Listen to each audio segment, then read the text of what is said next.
All right, guys. So we have an extremely exciting AMA today. We have got a lot to go through, a lot of questions, and don't worry if your question does not get answered this AMA. We'll definitely add it to the next one, and we'll hit every one we possibly can then too. So, without further ado, we're going to jump right into it. Number one. This is a great question too. So the question is, what exactly led to this relaunch? I'll just I can almost just boil it down to one thing. In fact, there was a significant portion of the supply that was I would say it wasn't meant to be given away, but it was to a capital organization that was supposed to pay for it. But guess what? They didn't end up paying for it. So they basically had a huge portion of the supply, and they never had to pay for. And whenever you don't pay anything for something, you don't really care to sell it at a certain price. So that actually caused a lot of issues with maintaining that. Our near basically all-time high of $1,000. I mean, in my opinion, that was probably one of the biggest factors to it actually going down. And because it's decentralized, once we lost that, we couldn't really get it back. But here's where things get really crazy, and here's why I believe, and this is one of our other questions, why we can maintain a really high market cap. So there's three main elements to keeping a high market cap, and we have three of them. But we have one extra that we're working on as well. So here's the things that are needed. So you have extreme control over the supply. One of the questions here, actually, I'm answering a lot of questions in this single answer. But so there's another question that talks about basically the 7 million GRP that's out there. Like, what doesn't get sold? Like, is it locked? So absolutely, we will absolutely have the biggest part of the supply will be locked. So not only do we have half of the circulating supply of Bitcoin, we're going to have a large portion of that locked, or it just will not be touched. So that is a really good thing. So basically, like I said, the three main elements of keeping a really high market cap and keeping a high price: extreme control of the supply, and next, extreme demand for the coin through use cases. So one of the biggest things that we're doing right now is we are going Steve Jobs and making the use cases that we are launching, working on this quarter. We're making those absolutely next level, better than anything else on the market. We want to become the go-to place for AI in crypto, in blockchain. We want to be the content creation capital of blockchain. Basically, people who have an idea, we want there to be no other platform that makes sense for them to launch on than Grape. For apps, for games, all that stuff. So, extreme control of the supply, extreme use cases that basically lead to extreme demand, and then last but not least, announcements. So we're basically planning the announcements that we have towards the end of basically the I would say like right before we list. So extreme control of the supply, extreme demand through use cases, and then announcements right before listing. Those three things, I believe, will lead to an astronomically better result, and it'll hold, in my opinion. That's what we're working for. That's what we're working towards, and we are making amazing headway towards it. Far better than I ever dreamed. So that's really cool. So we have another question, and that is, can you try to get onto crypto.com? Yeah. So absolutely. A lot of questions are about the exchanges. There's another one that talks about a DEX, also that is asking about it.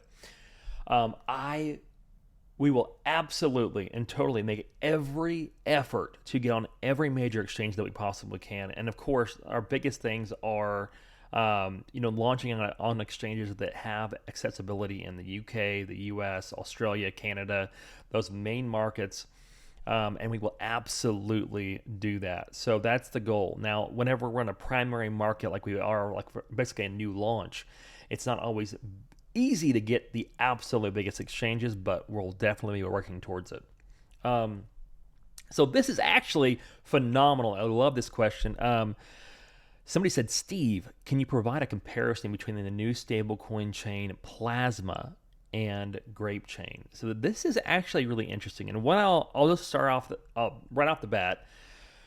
We should talk about the fact that Plasma, which is an impressive chain, it's got totally different use cases. So it's meant to just host some stable coins, like the main stable coins, and that's it. So it has a different use case. So it doesn't need to be as powerful. Well, like one of the kind of funny things, in my opinion, like the first thing I saw whenever I got on the website was that it basically has the capabilities to do 1,000 transactions per second plus. Okay, they put plus on there, but around 1,000 transactions per second. What I think is actually crazy about Grape is the fact that every single user node can add 1,000 transactions per second. So we're talking about the ability for, if 10 people are on the wallet and they start, staking using that wallet as a node, that's 10,000 transactions per second plus on the system. So, there really is no comparison, in my opinion, as far as capabilities. But our use case is as a AI, really just like software development powerhouse. So we're in there. We're trying to be as powerful as humanly possible so that we can power the craziest apps, the craziest games out there, so we can basically become this like decentralized internet. So like I said, we're not the same use case, but it is interesting to look at the capabilities and how crazy it is, the difference, for that. We're actually knocking out a lot of questions, guys. I think I knocked out like 7 questions and a couple answers, so that's kind of cool. Okay. So then we have another question that basically talks about,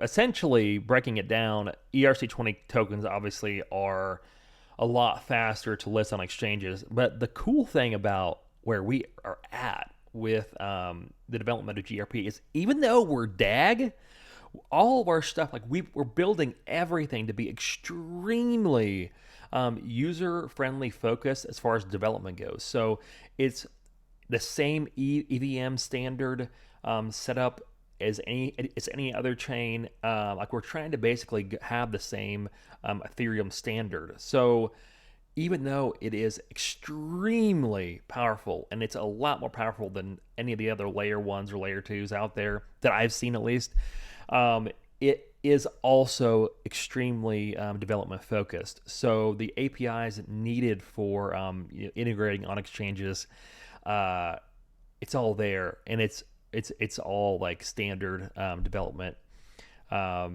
language. It's just going to be easy for almost any exchange to implement pretty fast. So that's a cool thing. And guys, this is actually amazing because we've gone through this list in an almost record time.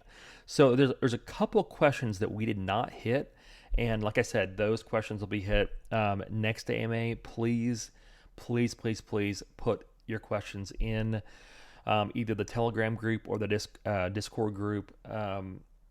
Anything you can think of, just we want to be there. We want to answer any of the community's questions and concerns. But anyway, that's it for today. I'm going to go ahead and end it here. We'll definitely be putting in some additional videos for different, for other content. We have the additional video for the rest of the roadmap, if you guys saw how excited I was for the Q4 roadmap, it's nothing compared to how excited I am for 2026. I cannot even believe some of the things that we're working on. And it basically goes back to we're working to become the iPhone of blockchain. The thing that is so good that you really don't want to use anything else. So that's the whole idea behind it. But anyway, guys, have a wonderful day, and I will hit you up next week.